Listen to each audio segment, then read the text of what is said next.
Chers téléspectateurs de Moto TV, nous nous excusons pour ce retard. Voici le sommaire de votre journal.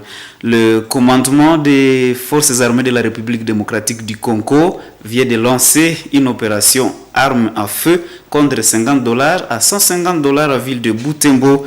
Une opération qui vise à récupérer des armes ravies aux éléments de l'ordre et de sécurité et restaurer la calmie dans la partie nord de la ville de Butembo. SOS à la prison centrale de Butembo, la malnutrition fait des morts à Kakwangura. À l'espace de moins de 2 semaines, 6 prisonniers sont décédés de malnutrition. Les réseaux pour les droits de l'homme appellent les autorités compétentes à se pencher de toute urgence sur cette question. C'est tout pour le sommaire. Des cas de décès sont signalés à la prison centrale de Kakwangura Butembo. À l'espace de 2 semaines seulement, plus de 6 prisonniers sont morts de la malnutrition. Les réseaux pour les droits de l'homme REDO, qui alertent sur ces énièmes cas, appellent les autorités administratives, judiciaires et sanitaires à se pencher urgemment sur cette question. Maître Muhindo Wassi Vignois l'a dit à Moto TV ce lundi 12 décembre. Suivez-le dans ses propos recueillis par Luciana Moussiviro et Nelly Mwenguechale. Il a été relevé qu'il y a plusieurs problèmes. D'abord, les problèmes d'alimentation et les problèmes de la maladie des diarrhées, puisque tous ces détenus qui étaient décédés à l'intérieur, ils étaient morts de la diarrhée par rapport aux renseignements donnés par les services sanitaires de la prison. Il a été relevé qu'ils n'ont pas de vivres. Malheureusement, avec la situation des malades qui souffraient de la diarrhée, il a eu à contaminer les autres. C'est ainsi qu'on nous a informé qu'une vingtaine de détenus souffraient de cette diarrhée. 6 étaient déjà au niveau de l'hôpital de Kitatumba. Et au moins 21 autres détenus étaient en train de suivre les soins médicaux dans les dispensaires de la prison. Maintenant, et puis après, à date du 11, il y a eu 2 autres détenus qui sont morts, le 10 et l'autre le 11. En un intervalle de 11 jours, la prison venait de perdre 5 détenus. Le premier, c'était le 29 novembre 2022, le deuxième c'était les 3, le troisième c'était les 4, le quatrième le 10 et le cinquième les 11, ce qui constitue un danger par rapport aux détenus, mais aussi par rapport à toute la population de la ville. Comme vous le savez, les détenus sont régulièrement visités par les gens qui viennent de l'extérieur, mais aussi il y a un personnel déjà qui travaille à la prison qui peuvent aussi être contaminés ou peut-être amener cette maladie dans leur famille. Pour dire que la situation de la prison par rapport à cette maladie, c'est vraiment une urgence. Tout le monde devrait se démener pour voir ce qu'on peut faire juste pour arrêter ou sauver ou soigner ces malades qui sont en train de souffrir à la prison. Et ce que nous vous avons dit au sommet, la campagne des remises d'armes contre $50 et $150 américains a été lancée ce lundi 12 décembre au camp militaire de Rwanda. Selon le général Manzikala, commandant de l'axe sud des opérations Sokola, une arme AK-47 sera échangée contre $50 et $150 pour une arme de marque supérieure.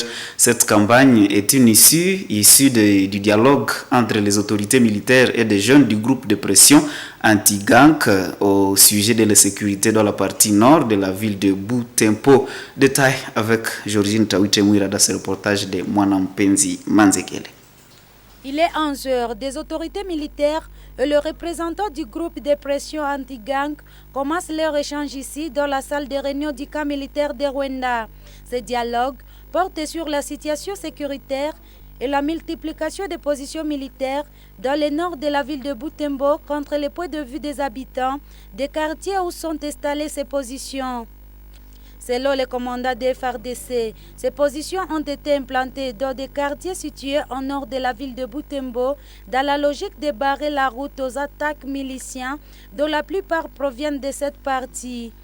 L'armée regrette que cette mesure suscite des attaques récurrentes contre des militaires congolais FARDC affectés dans la zone à qui les assaillants ravissent des armes. Mission ya militaire quand vous lion a flux ya ba militaire, ba na occuper ba hauteur ya Butembo, jour ya pour éviter incursion ya ba ADF.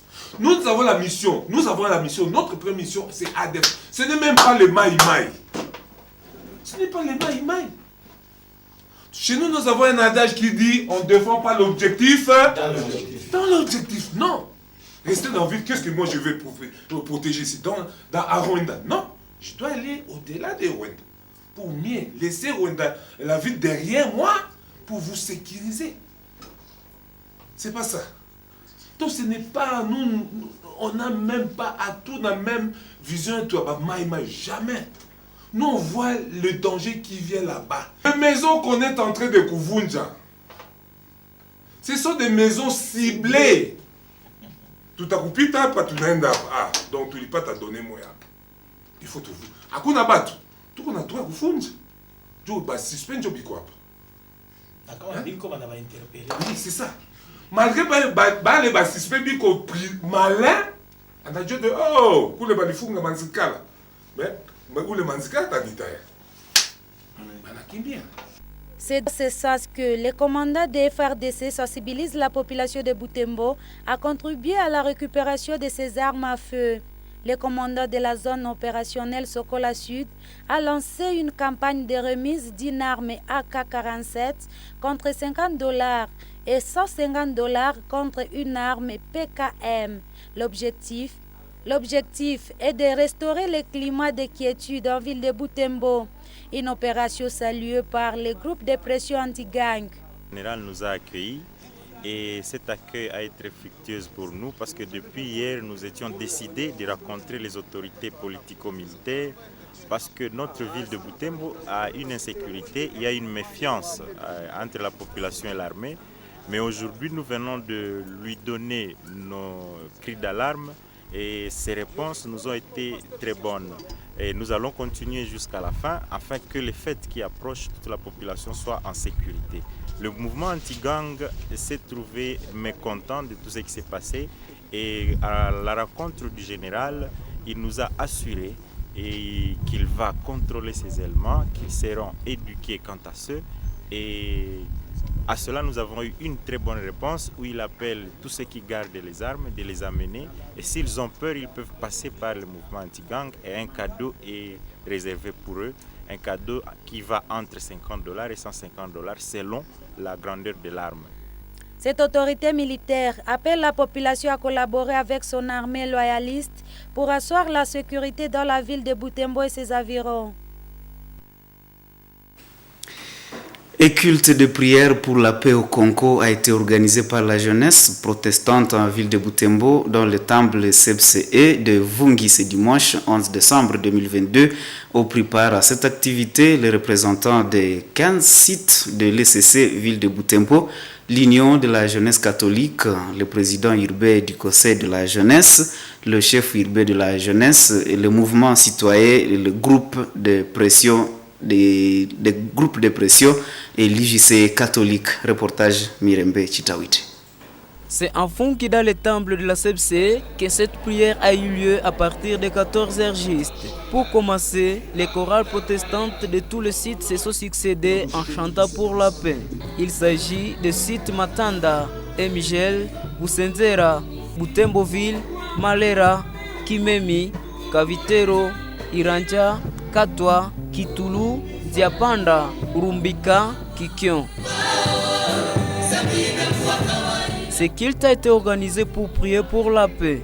C'est aussi l'occasion de sensibiliser les jeunes protestants à s'impliquer dans la restauration de la paix au pays. Daniel Ndaliko est le président de la jeunesse protestante à ville de Butembo. Nous avons constaté que, en grande partie, les jeunes protestants ne s'impliquaient pas comme il fallait dans la gestion de la cité.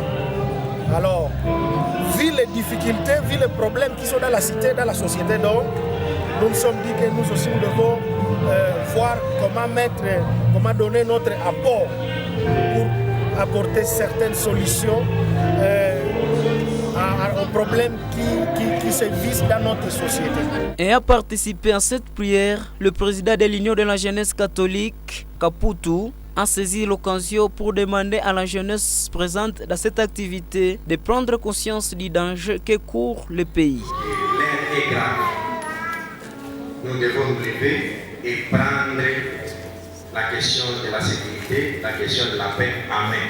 À leur tour, le groupe de pression et mouvement citoyen salue les efforts entrepris par l'Église pour le rétablissement de la paix. Par ailleurs, ils exhortent à la jeunesse de poser des actions positives pour la promotion de la paix. L'action doit être positive et concrète pour atteindre l'objectif de notre lutte contre l'impérialisme.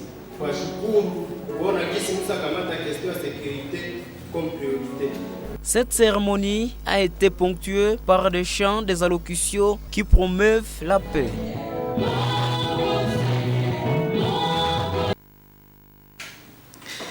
Autre chose, inauguration d'une salle d'opération à l'hôpital de Matanda ce lundi 12 décembre 2022. Cette infrastructure a été construite par le citoyen Moïse Katumbi Chapwe, ancien gouverneur de la province du Katanka. Et ces cérémonies de coupure du ruban et de remise des clés ont été réalisées ce lundi à présence de l'évêque du diocèse de Butembo-Beni, les représentants de l'autorité urbaine, des religieuses catholiques et plusieurs membres du personnel soignant de l'hôpital de Matanda, aux côtés des représentants de Moïse Katumbi Chapwe. Reportage. Cette construction va servir de salle d'opération chirurgicale.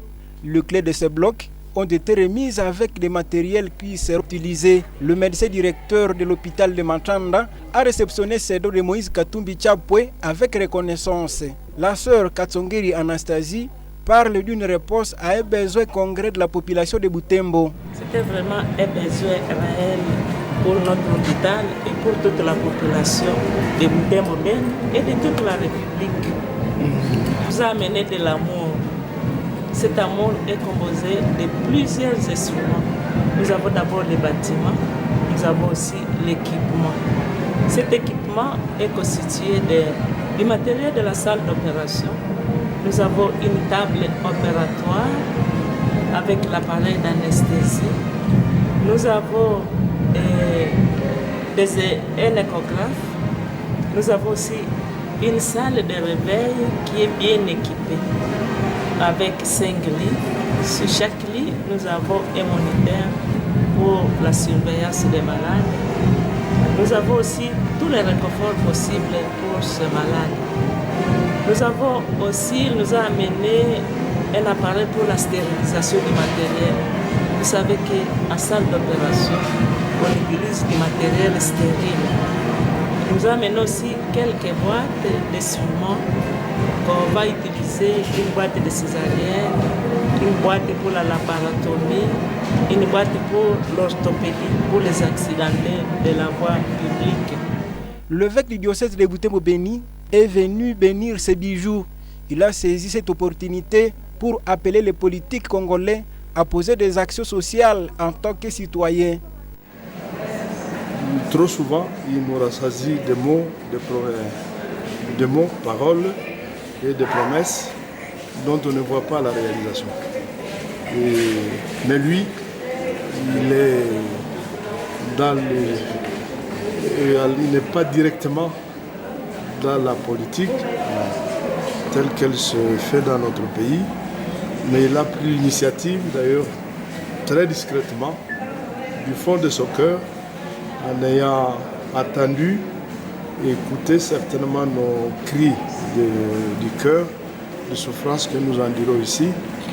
Il a choisi de donner à notre diocèse de Butembo-Beni, donc je ne parle pas simplement de Matanda, ce qu'il a fait à Beni, à l'hôpital général, et ici, c'est ça que nous voulons, donc des actes, et non pas de discours et de promesses qui ne vont pas de réalisation. Le coût global de ces constructions de ces blocs opératoires n'a pas été mentionné. Les estimations parlent de plus de $100 000 américains. Et la représentation des étudiants du Congo REC, en collaboration avec AfroWatch, a réuni les étudiants de la ville de Butembo dans une conférence débat ce lundi 12 décembre 2022. L'ordre du jour était centré sur l'accès à l'électricité et besoins réels pour la population en République démocratique du Congo. Suivez ce reportage de Samuel Wainda rendu par Joël Tali. La conférence s'est déroulée dans cette grande salle de l'Université catholique du Rabin, à son site de l'Itave. Les participants sont essentiellement des étudiants issus des différentes institutions supérieures de la ville, certains élèves, ainsi que différentes personnalités de la ville. Isewa Bokaumba Nisset, représentant du corps académique et premier intervenant, a exposé sur l'accès à l'électricité, un besoin réel pour la population de la RDC. Il a épinglé 5 éléments pouvant permettre aux étudiants de s'engager dans l'amélioration de l'énergie électrique. Nous allons citer premièrement, nous devons donner des connaissances aux étudiants. Nous devons donner des connaissances à ceux qui sont dans le domaine de l'électricité. Nous devons orienter les recherches dans le domaine de l'électricité. Nous devons évaluer les infrastructures qui sont dans les milieux. Nous devons fournir le personnel. On doit former les étudiants, on doit former les ingénieurs. Le deuxième intervenant, c'est l'ingénieur Alexandre Kitsa, chef du bureau énergie et ressources hydrauliques en ville de Butembo. Il a exposé sur les différentes centrales hydroélectriques de la RDC. Le communicateur de la Société Énergie du Nord Kivu, ENK en sigle, a à cette occasion fait savoir que les coupures intempestives du courant électrique qui se produisent à ces jours sont dues à plusieurs facteurs. Il a signifié que des coupures sont pour la plupart des fois involontaires. Quelques questions ont été adressées aux différents intervenants. Les participants ont été appelés à la matérialisation de la matière apprise. Nous avons intérêt à nous intéresser aux choses qui vont nous permettre la réussite de notre génération et des générations futures.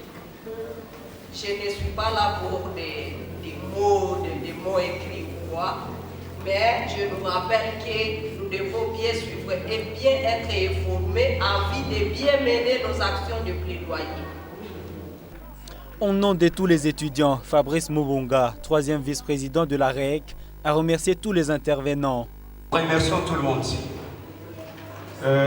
Surtout les intervenants et aussi notre partenaire, que étudiants et étudiantes d'avoir répondu à notre invitation.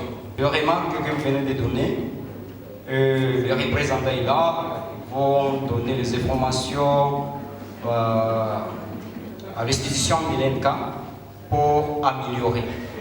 Cette conférence a été organisée pour faire connaître aux étudiants les défis et les opportunités relatives à l'accès à l'électricité. Et nous parlons culture, lancement officiel du 8e album musical de l'orchestre Yira Mirembe. Les activités relatives se sont déroulées le samedi 10 décembre dernier à l'hôtel Auberge. Cet album contient 13 titres, dont 3 dédicaces et 10 génériques. Isabelle Wangahemuka. C'est sur cette pelouse de l'hôtel Auberge de Butembo que les activités de lancement officiel du 8e album de l'orchestre Yira Mirembe ont eu lieu. C'était en présence des membres du cercle culturel Yira Mirembe, des invités ainsi que d'autres personnes venues soutenir l'orchestre en ces grands jours. Le nouvel album est intitulé Boyi Luireko Chirangabuta la Sikiria Muba. Les cérémonies de lancement ont été précédées par une danse au rythme des chansons de cet orchestre.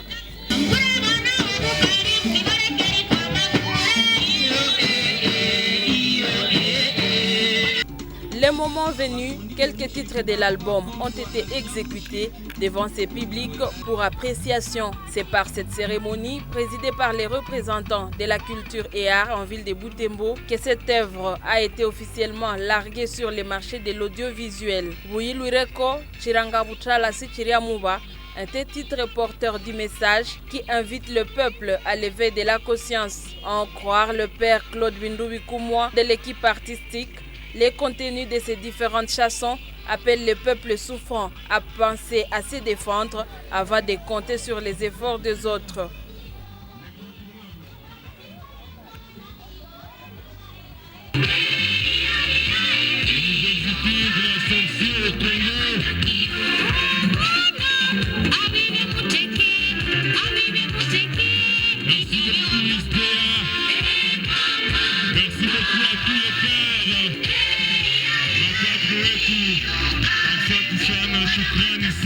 Alors, il faut être vigilant et se prendre en charge. Si vous suivez toutes les chansons qu'il y a dans l'album, au moins 10 titres, il y en a 13, et vous allez trouver que cet album tient compte de notre contexte, puisque notre République démocratique du Congo, et plus particulièrement notre Nord Kivu, notre Grand Nord Kivu, est envahi depuis des décennies.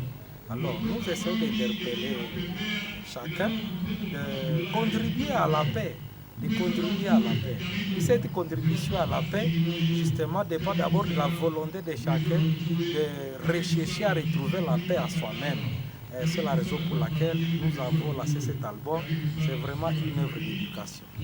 Ce 8e numéro a été interprété par le premier vice-président de la coordination provinciale de la société civile du Nord Kivu, Edgar Mateso. Pour lui, la succession logique de l'idée véhiculée par ces chansons de Hira Mirembe part de l'amour d'une femme à un homme qui, par la déception, se décide de se prendre à charge. Une situation transmise à travers les comportements hypocrites de certains pays envers la RDC. Et en auditionnant les chansons qui sont dans cet album, on sent que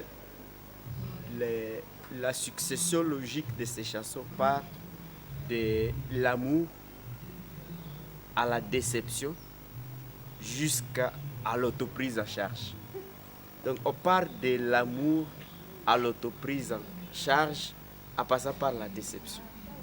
Ça veut dire qu'il s'agit d'une fille qui s'est fait aimer, qui s'est fait intéresser par un homme et s'est laissé vaincre par son charme et a cédé tout ce qu'elle avait. Malheureusement, cet homme là-dessus lui a pris tout, l'a abandonné et l'a laissé dans un état bizarre où la fille se retrouve maintenant abandonnée complètement. Mais les compositeurs des chansons qui sont là essayent de redonner l'espérance qu'il est possible de s'en sortir de cette déception. Le nouvel album, Oui Luireko Chirangabutala Sechiriamuba, est contenu sur Flash Disc à un prix promotionnel de $10 américains. Sa défense publique interviendra le 25 décembre prochain à l'espace Hira Mirembe, situé sur la colline Kambali, en ville de Butembo.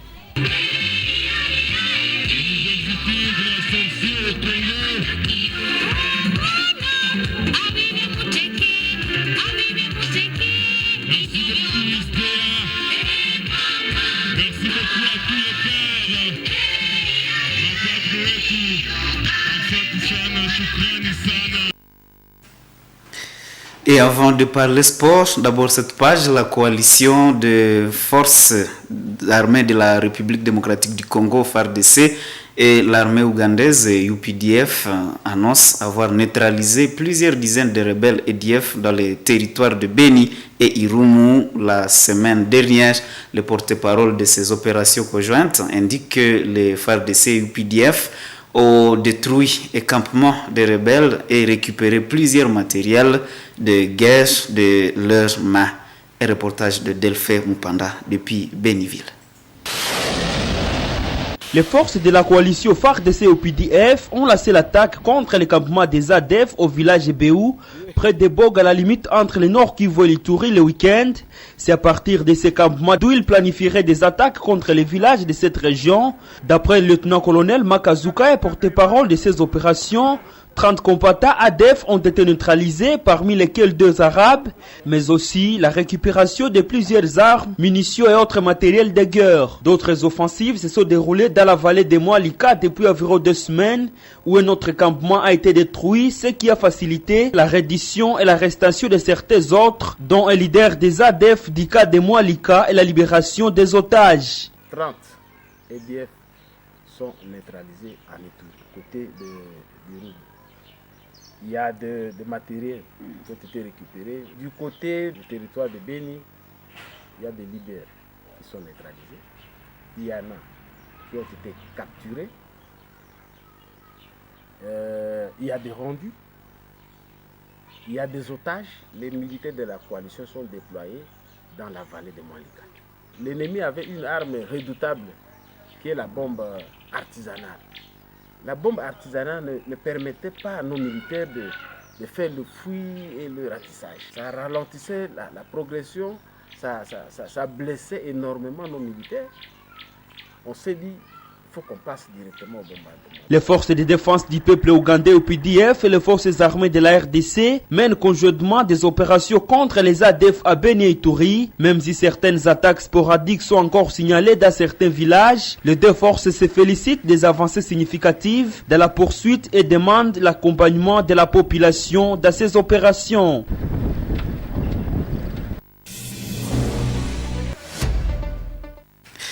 En sport, mesdames et messieurs, ouverture ce dimanche 11 décembre du championnat régional de football féminin du Grand Nord. Le go a été donné en ville de Béni au stade du 15 octobre.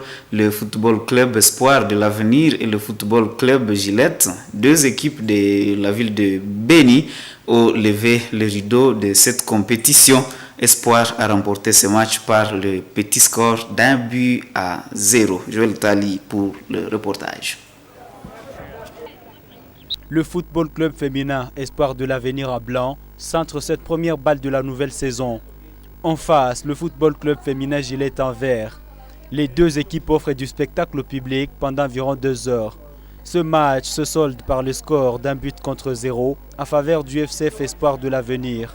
Cet unique but a été obtenu à la 60e minute sur penalty, provoqué par l'attaquante dorsale 10, freinée à pleine contre-attaque. Sa coéquipière met ce ballon fond de filet et ce score sera maintenu jusqu'à la fin du match. Gillette tente de faire pression, mais avant, le score de ce match en reste là. Cette rencontre s'inscrit dans les cadres des phases préliminaires qui se jouent dans les 5 poules retenues pour cette compétition. 15 équipes au total y prendront part en raison des 3 dans chaque poule. À la fin de cette phase préliminaire qui se joue dans les poules respectives, les différentes équipes qui auront fini à la tête du classement rejoindront la prochaine étape qui se jouera en interpoule. Cette phase aura pour but principal de chercher le prochain successeur du football club féminin Colombe de la Paix de Lubero. En poule de Butembo, les équipes retenues sont le football club féminin Graben, le football club Étincelle Dame et une autre équipe dont le nom reste à déterminer.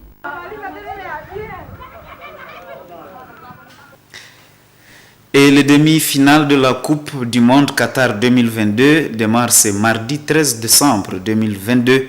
La Croatie du continent européen et finaliste de l'édition 2018 affronte l'Argentine de l'Amérique latine ce mardi à 21h. Mercredi 14 décembre, la France, championne de l'édition 2018, se disputera avec le Maroc, le premier pays de l'Afrique à jouer à la demi-finale d'une Coupe du Monde. Chers téléspectateurs de Moto TV, ainsi s'achève cette édition du journal. Merci de l'avoir suivi. Au revoir.